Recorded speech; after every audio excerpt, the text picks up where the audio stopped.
കാരണം നമുക്കൊരു ബാങ്കിൽ നിന്ന് ലോൺ പോലും കിട്ടില്ല. പക്ഷേ എല്ലാ കാര്യങ്ങളും റെഡിയായി, കാനഡയ്ക്ക് പോകാനുള്ള ഇതെല്ലാം റെഡിയായി, കോഴ്സ് എടുത്ത് പോകാനുള്ള വിസയ്ക്ക് അപ്ലൈ ചെയ്തു. പക്ഷേ ലാസ്റ്റ് നിമിഷം വിസ റിജക്റ്റ് ആയിപ്പോയി. അപ്പോൾ അത് ഏജൻസിയുടെ ഭാഗത്ത് നിന്ന് പറ്റിയൊരു മിസ്റ്റേക്കാണ്. എന്നിരുന്നാലും അവരത് പറഞ്ഞിരുന്നില്ല.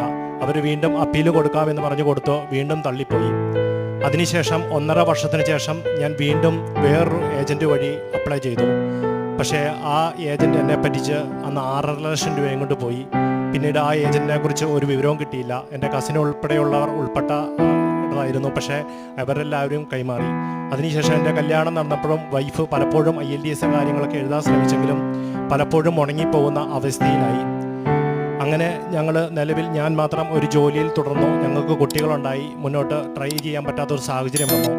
2019 ഞാൻ നിലവിൽ ഉണ്ടായിരുന്ന ജോലി രാജിവെച്ച് IELTS പഠിക്കാൻ വേണ്ടി തുടങ്ങി.